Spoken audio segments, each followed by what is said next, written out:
Hi, what's up, VC? And all you regular YouTubers out there, if you're just scrolling through and found this channel, got something in the mail today. Well, something from Amazon, actually. Geez, my dog just like drooled all over my knee. Alright. So, what's in this big old box? If I open this and it's not an album, then, yeah, that'll be funny.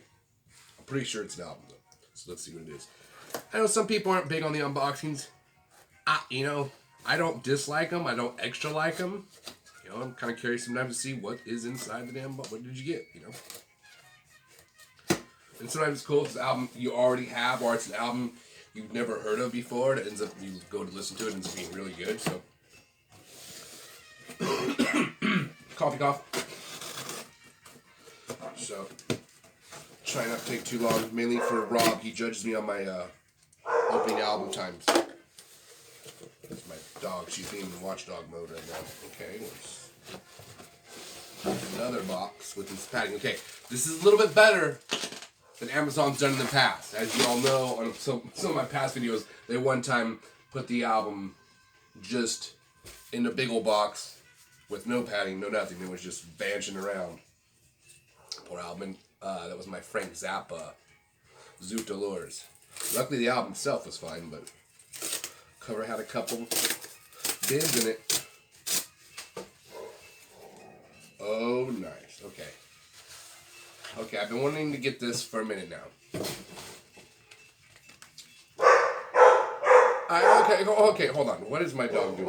Hey, hold on. Let me go check her out real quick. Hey. Is it your squirrel friend over here? Hey. Oh, lay down. Hey. What are you doing, crazy? Alright. Come on. What are you doing? There's a squirrel. She's on squirrel patrol. I don't think she would ever actually hurt a squirrel. And what's funny is she'll have like a face off with it out the window. And the squirrel just like lays down like Burt Reynolds. And just looks at her like it does not give a flying fuck. So it gets to her just a little bit, I think. No eye contact while drinking, you'll turn into a vampire. Okay. So back to this cool thing. YouTube. Rush. Back to this album. Rush. Permanent Waves. I'm still kind of waking up, I think. This is the 40th anniversary. Yeah. 40th anniversary edition. 3 LPs on 180 gram audiophile vinyl. Original album. Permanent Waves World Tour 1980. 12 unreleased live performances. So either way, the big selling point, this is one of my favorite Rush albums, first off. But this, the live stuff in some of these box sets, that's what made me want to get Paranoid. I didn't have, the Black Sabbath Paranoid, I did not have an actual album. Well, I had a picture vinyl, which is Surface Noise was horrible on, so I never had an actual, that was like the one missing from my Black Sabbath collection. But because I had the picture vinyl, anytime I was really jonesing to hear the music on vinyl, I would put on the picture disc and just crank it up. And not really focus how much Surface Noise there was on that one. And that one's a little bit better. Actually, the Paranoid one, for a pictured vinyl, it has a lot less surface noise than most. But, so I figured, fuck it. The box set, I need the album, but it had 3 live LPs, and I don't have any good live Sabbath on vinyl at all. I do, I take that back. I have one. This Japanese bootleg that's actually really good. Sound quality's like almost there as far as the recording quality goes, but the one that came in those albums that came in the Paranoid box set, man. One of the performances is like gnarly. It sounds so good that you can hear Tony Iommi's tone and in his live setting and Ozzy's voice, and super fun to listen to. So some of these box sets, the point I'm getting to here is, they have these live performances right here that are fire. They're really good quality recording. So even like Zappa Live in New York, that was already a live album to begin with, but it still came with a bonus album of some other live stuff that they hadn't released before. So it's not the most fanciest box. It's more of like just an outline or a cover to hold your 3 albums in. So yeah, so here's the Permanent Waves. Like the original one. I thought I was under the impression that it said this was coming with a gatefold, but I guess not. A little stoked on that. Looks really nice. Looks clean. And what else is in here? You got a book.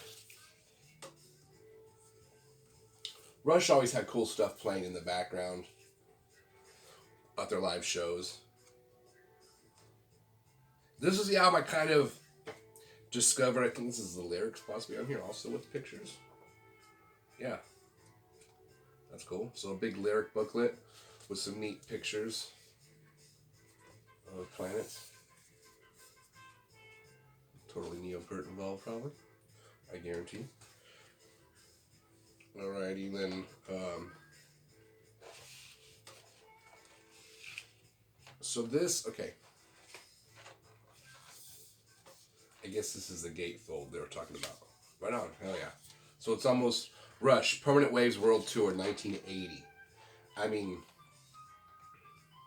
2 albums. It plays Beneath, Between, and Behind, live in Manchester. By Tor and the Snow Dog, live in London. Xanadu, live in London, one of my favorite songs. Spirit of Radio, live in Manchester. Natural Science, I really love that song. I don't think I have that live on. I might have that live on something. Passage of Bangkok is live on one of their other albums, but still killer. The Trees, great. Cygnus X1 and then Cygnus X1 Book 2, back to back on side 5. They get a whole side. Then Closer to the Heart, Jacob's Ladder. Oh, love that song. And Free Will. So, we'll be definitely spinning the crap out of these live ones. And playing the new, you know, I mean, like, I already have Permanent Waves.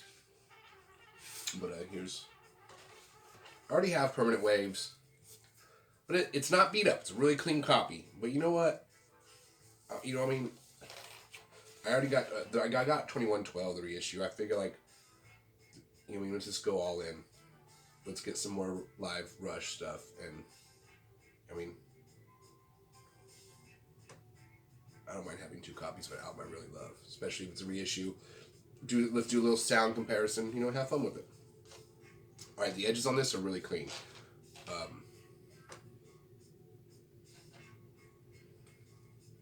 Get a little rough. I'm going to go 7.5. Really clean though. But more importantly, I've been saying for some reason, I just can't wait to hear this live stuff. Alright, and a fun fact, Moving Pictures. Who mastered that? Bob Ludwig.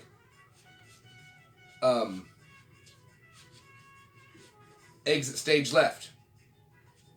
Who mastered that one? You guessed it, Bob Ludwig.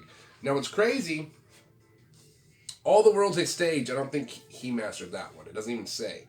It's Terry Brown who produced it, but they only used like an 8-track recorder to produce All the World's a Stage. Just think about that. How did they mic Neil Peart's drum set? Did they put, I mean, sorry, Geddy Lee and Outside, so we had to use all 8 tracks to get like 1/5 of his drum set mic'd. So, I don't know, I thought that was, what I thought was amazing is how good the sound quality is in that album with just 8 tracks of recording. That's insane, which is awesome. So anyways, super stoked to get this. This was kind of a little pricey, and then they dropped down the price. I guess nobody was buying it at the original price, or like Amazon, they're unloading their shit. They had it on Target's website, but they had it more on Target than they had it on Amazon. They had it on Amazon Prime with free shipping. So, you know what I mean? And it got cheaper. So, yeah, like, pull the trigger now. You know what I mean? I've been looking at this thing for like over a year now. Kind of cool how the box set has almost a new, updated cover of Permanent Waves. Don't want to take away the original one I really love. And, you know, let's talk about the original one a little bit. We got a couple more minutes left here. We're going to go to 12:21. How about a reversal? Sometimes these things are a little tight to get back in, but it's just the way it is. It's the way it is. All right. Permanent Waves. I thought this was a cool ass album cover. When I was a kid, I kind of tripped out on it. This is an album that me and my stepdad really didn't explore a bunch. He would tell me how much he loved this album, but I loved like Feral to Kings. I loved Moving Pictures. There were certain ones that we were bumping and listening to a lot more. Presto, Roll the Bones when it came out. So, Permanent Ways, I feel like we definitely listened to it together, and we listened to it a lot. But I didn't start falling in love with it until like my late teens. You know, let me put on Permanent Waves. My stepdad was still around. So I finally was like, damn, dude, I like Permanent Waves is a killer fucking album. They're all great albums. Every one of Rush's albums is amazing. I remember when we even Snakes and Arrows, one of the newer ones. I got that when we were, it was like one of our first tours. We were going out of state for the first time. Just a little tour, DIY tour, doing ourselves. All very young at the time, and we went to Arizona and back, and we were like, oh my gosh, you're on the road for like 10 days. I got Snakes and Arrows in Arizona, and we were bumping the shit out of that album. It was killer, and I was like, wow, man, they're like, Rush is still progressing.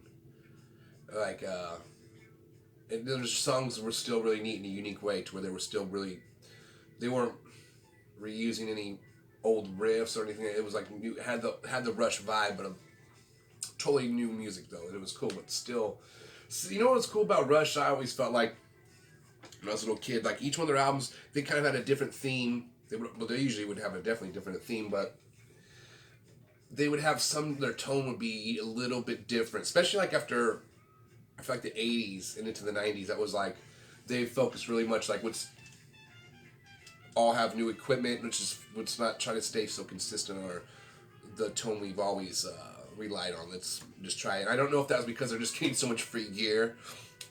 It seemed like every time Geddy Lee had a new album, he was endorsed by a different bass company. It's something my stepdad noticed back in the day. So anyways, this is Rush Nerd Talk that only like Rush nerds probably enjoy this. You know, there was a great clip. It was Neil Peart's birthday the other day, and it was kind of weird that I've been listening to a bunch of Rush and I had no idea that it was, pretty sure it was his birthday or the anniversary of his passing. I want to say it was his birthday. Sorry if I'm wrong on that. But Chad from the Chili Peppers was just talking about how big of an impact he had on his playing, you know, I mean, even him as a person. And you know what? Yeah, I'm not a drum player, but, you know, I mean, when you finally get to see Rush, Neil Peart is kind of like, you listen to the drum, like, when you're, you know, like the drum solo, when I was a little kid, it was like, what's this? What's happening here? I never heard a drum solo before. And my stepdad totally, like, worshipped the Peart. So he was like, shh, shh, shh. It's drum solo time. We don't talk during church, you know. So, you know, so I'm like, okay, I mean, hard to get me to shut the fuck up, especially at like 8 at this time. So, we, you know, all of a sudden my stepdad's playing air drums. Like, what the fuck? My stepdad doesn't even play drums, right? I'm like, so yummy. So here I am. I'm doing bongos. You know, fuck it. I can do some bongos. I can, like, so but you can't resist. Like, all of a sudden you're fucking trying to be a badass drum player. I don't know why, because Neil Peart has that much of an influence on his, you know, his performance, the way he plays, his drumming. And I actually did start off on drums first. I took drum lessons when I was 5 years old, and you know, I mean, it was very cool. We lived next to a session drum player, and he had 2 drum sets set up, so I'd have the same drum set as him, and he would teach me riffs and stuff, and you know, rhythm patterns on drums and stuff, different beats. But anyways, like, but by this time I was already playing. You know, now I had a guitar, so I was playing guitar, but wasn't like that serious about it. But I was like kind of battling between drums and guitar. But anyways, Neil Peart's drumming just gets you. So you're listening to it, and then when you finally see him in concert for the first time, which Chad, kind of the way he described it, was like, it's a powerful experience. You know what I mean? Just big, especially because he was an actual drummer. You know what I mean? Like, so it just, he said he went back home and just made like a fucking low budget version of Neil Peart's drum set, which I thought was like laughing about. You know, just trying to think of a Chad who now is you know, I mean, gets his drums for free. You know what I mean? But him trying to set up his equipment and with all the, you know, I mean, he could afford at the time. But anyways, seeing the Peart for the first time and he does a drum solo, it's almost like, you know, we don't want to say like a religious experience here, but it's definitely a moment in life to where I went back to school, and school was like, I don't give a shit about any of this stuff. Like, the cool thing is it made me erase like all the small time bullshit. I could see, like, I just felt like analyzing all the other, because I was more of like an analyzer, you know what I mean, instead of listening to my teachers. but it was like all the small shit really didn't matter. I felt like it was like art, music, performance, art performance. Just that to me was like that was the most important thing. So seeing that. So either way, going to my Rush rant here. But either way, that so and now you know what I mean, 30 plus years later, you know, still love the band if not even more. And I was playing Exit Stage Left, which I haven't put on in a while, and the recording on that live album, his vocals are a little blended, but kind of maybe a little low. And that sounds a preference. All the World's a Stage, and pretty cool what they say on the back of that live album. Because he's like, you know, we left some of the mistakes, and we tried to, you know, give you what we feel is like what you were going to get if you were to see us live for real. You know, we're going to try to edit out or, you know what I mean, mix it and take out all the stuff that you can't do mid-performance, you know what I mean? So, anyway, so after that, super stoked to get this. I'm going to listen to this right now. What I have playing in the background is Donald Byrd. I had something playing in the background yesterday, and I was going to tell you, I can't remember what it is. But, right now I have this. It's the one I got yesterday. It's really good. More of like funk, disco, elevator jazz vibe to it. But still really good. It was only $8. I mean, so yeah, you can't. The damn lineup on of this is like a bunch of badass musicians. So a lot of musicians I don't recognize, but I'm sure they're all. I mean, if they're picked by Donald Byrd, come on now, they gotta be badass. So, anyways, let's flip up right now. I haven't listened to it yet. I didn't listen to it yesterday, and I'm listening to it right now for the first time, and it went all right. I was expecting it to be more like the Phantom, for just because of the way the album cover kind of looked. And I hate to judge an album cover, but you know, I just that's the only album I have. So that was like I was basically like maybe it's gonna sound like that, which I love that album. Does not sound like that one at all. Totally, it's so two things. I was like, man, all right. You know, that's why I'm big on like. For me, I was just assuming that it might sound like that. I wasn't expecting it to because you don't expect stuff because you're gonna be let down. So I was like, wow, okay, this is be more than two things apparently, but this is badass because it doesn't sound at all like I was assuming it was going to. So now, and it's just cool because a lot of these jazz artists, some played and did a lot of the same stuff for a while. You know what I mean? That was like their thing. They didn't go, but like Herbie Hancock, he did a lot of the same shit for a while and then just totally changed it up and then, I mean, man, the album Headhunters is crazy. If you were to hear that and then to hear some of the old stuff he played on, I would not think it's the same person, you know what I mean? But it is. So, but it's cool that a lot of these badass musicians, I love it when they actually just do something completely different than the other album. It's not the same, you know what I mean? Like, it's so, I think maybe with, you know what I mean, I'm a small time, you know what I mean, I'm like an independent artist, you know what I mean, so I'm not dependent on like sales of like songs, you know what I mean, hopefully we get there eventually, who knows, you know what I mean, but I'm not at that point right now, but so I'm assuming in looking at some of these other artists that are big time on record deals and are, you know, record sales matter back in the day, you gotta be pretty brave to be like, you know what, I'm not gonna record the same shit, you know what I mean, I know the last album fucking did really good, but I could record basically a part 2 to that album with songs that have the very similar intervals and stuff that got the people sucked in and certain melodies, you know, similar melodies. Or you're going to be like, I don't really give a shit. I'm just going to record what I'm feeling right now. You know what I mean? I'm not going to, you know what I mean? So either way. So that's I mean, that's what I love it too when bands kind of like Dire Straits. All their albums are really good to where you know, I mean, you're getting like the next album is very much like a continuation of the last album. So I like it either way. But we'll end on this one since we're going 20 minutes here on this episode. We'll end on Rush, supposedly 2112. The album sales were tanking. They knew that was the last album, I think, on the record deal. So they were like, instead of trying to please the record label, let's just record some of our craziest shit that we just want to record for ourselves. And then, boom. Oh my God, what an idea, right? And look what happened. You got one of the most fucking creative genius albums of all time. Not only musically, but lyrically. I remember that drum teacher I had. He was a huge Rush fan, and he had like a 2112 banner. I'm pretty, I mean, that one main one of the dudes looking, weird. My stepdad had one too. So it's just one of my dog can sense the squirrel. But, and Rush album covers are always had some dopeness to them. Like, we're gonna, you're like, oh gosh, Tice, just stop already. Please stop. We're gonna end on this. I keep saying we're gonna end on this, and we're gonna end on this, and then we're gonna end on this. But, this is one of the first album covers that really, I was like, whoa, that's fucking badass. This is, so, hey. She senses, she can't even see the scroll. This could be a bird.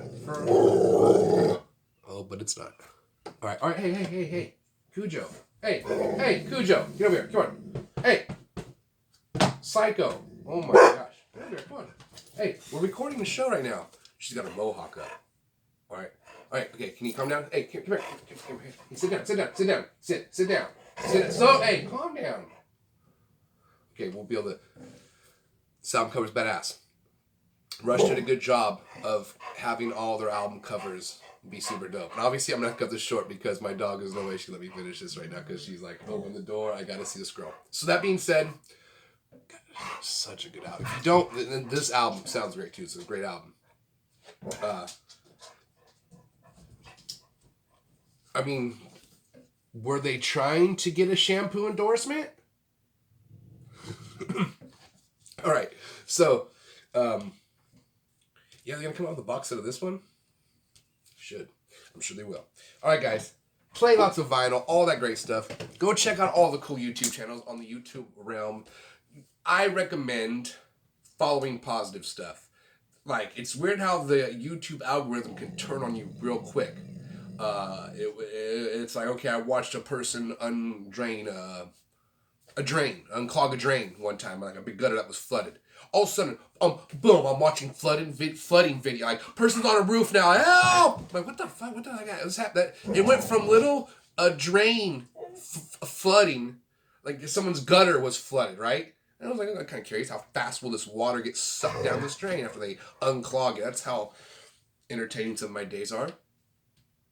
And then 3 days later, fucking someone's drowning in floodwaters, and I'm like, well, okay, I'm not interested. Like, what the hell, YouTube? Like, you want to, like, so you can actually make those little buttons on the side, and you click on those and put not interested. And what's really weird is your algorithm shifts really quick. Like, whatever type of fucking floodwater shit they're trying to throw in your YouTube algorithm will go back to music and drone footage of great whites, which it's a mixture. I'm like, it's like therapeutic because the guy who narrates the footage is like really good narration voice. But then it's like, as a great white swims towards a swimmer, this person has no idea. I'm like, oh, luckily nothing ever happens, thankfully, which is crazy. So anyways, go check out all that crazy stuff. Stay out of the negative realm. I'm serious. Like, oh man, I see people still bickering over like the weird tiniest shit. I'm like, really? Back to fucking the Neil Peart drum solo. When I was having the epiphany at a very young age, below 10 of like, there's some spiritual madness happening right here musically that's way more important than ego bullshit. And like, school's still important. I think the most important thing about school is learning how to socialize with your crew of friends and just learning the game of like community and all that bullshit. How there's assholes and you gotta kind of fucking tread the waters and, don't be one of the assholes. And some of the assholes that are really tall, you want to befriend and make sure to be on their somewhat good side.